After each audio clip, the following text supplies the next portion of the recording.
what relationship advice would you give the youth? What relationship advice? Yeah. Like romantic? Yeah. Come on, you're what you love. You're what you What would you say? You know V? what? This is what I would say.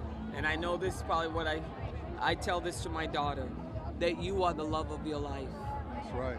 And I think that when you start with yourself, loving yourself, creating boundaries, advocating for yourself, being honest with yourself, not being so good that you're not being honest, especially as a woman, then I think everything grows from there. It is the greatest seed you can plant in the world to create great friendships and relationships, is to love yourself.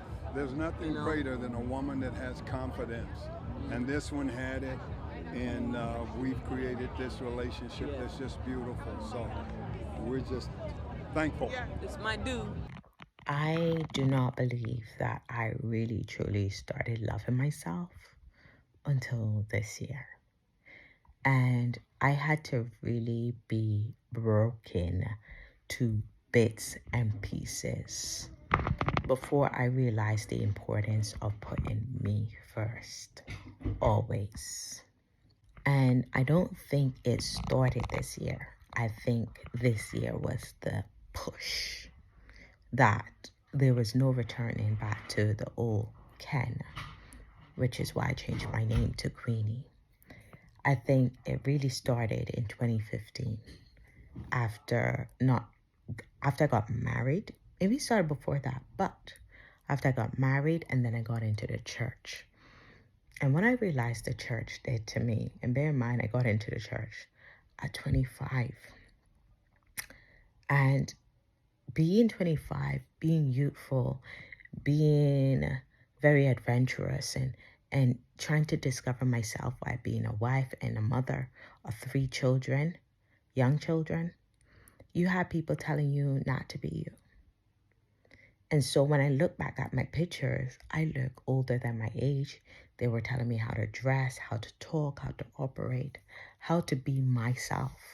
And anything that they saw in me that they did not like, they criticized it, they condemned it. And I was getting this from society. I was getting this from home. I was getting this from the church. And I lost myself. And this year forced me to look at me and be like, Ken, what do you like? And why are you not doing it? Right?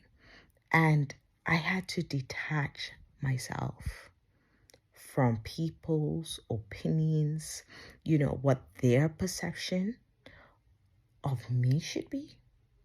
And I had to learn to just do me, even if they're not going to like it. Girl, if you want to whine, go and whine. If you want to show some skin, show some skin. If you want to swear, swear. Be who you are authentically. And if you choose to change, make that change come from you because you want to better yourself. You want to uplift yourself. I no longer, and I catches myself and I ask myself, are you doing this for them? Or are you doing this for you? I had to learn to set boundaries even with my children, right? Because I refuse to be with that extremely tired mother for absolutely no reason. Let me be tired for a reason. I had to set boundaries and be like, kids, this is my time. I don't want to see you. I don't want to touch you. I don't want to look at you. Why? Because before I became a mother, I was a person. So I had to learn to set boundaries with my children. I had to learn to set boundaries in my marriage. I had to learn to set boundaries with my friendships, colleagues, teammates, whatever it is. I had to learn to set boundaries. And I no longer allow anyone to tell me who to be. I'm going to be me. And if you like me, great. If you don't, also great. Regardless, I'm going to continue to discover me, and I'm going to continue to be me. What's the point of this video? You are your first love. As Viola said, you are your first love. You are your first, look at my lips, love, okay?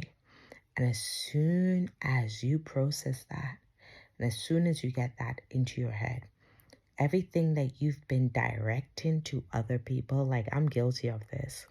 you're directing, and you're laser focused on others, just turn that laser focus and put it on yourself and love yourself. Everything you want to give to that person that you saying you love it, just turn it around and give it to yourself. All that question you're asking that person, start asking yourself and really become in tune with who you are. And really, really, truly discover you. What do you like? What you don't like? What cringe you? Right? What is disrespectful to you? What will you accept in a friendship, in a relationship? What would you accept from you? And as soon as you get the questions answered by yourself, you will start figuring out who is for you and who's not for you, who you want in your life and who shouldn't be in your life. You will really pull out that no nonsense policy, right? No nonsense. We ain't doing this. We not doing this, okay? We're not. We're not doing this, right? And so even when it comes to like religion, you're not going to make religion and people's opinions on who God is put you in a box. And I feel like that is exactly what Christianity was doing to me. Christianity was trying to put me in a box. And my Father did not create me to go into the box of no human beings, right?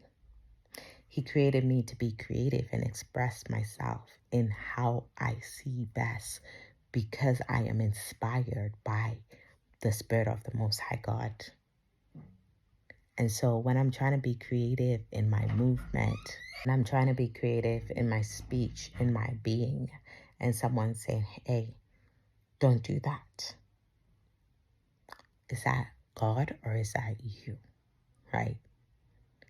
Because if I feel free in eating meat, if I feel free in not circumcising my children, if I feel free in doing what I'm doing, that's between me and the Most High.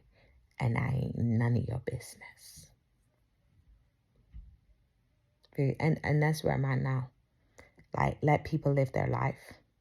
Let them figure it out.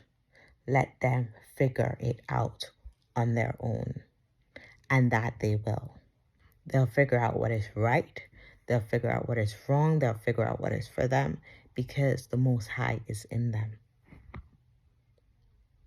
I'm no longer criticizing. I'm no longer condemning. I'm no longer looking down at. I'm no longer doing any of that. Because I've learned this year that we are able to figure it out. We just need time sometimes. And we just need grace. Okay. So you are your first love, boo-boo.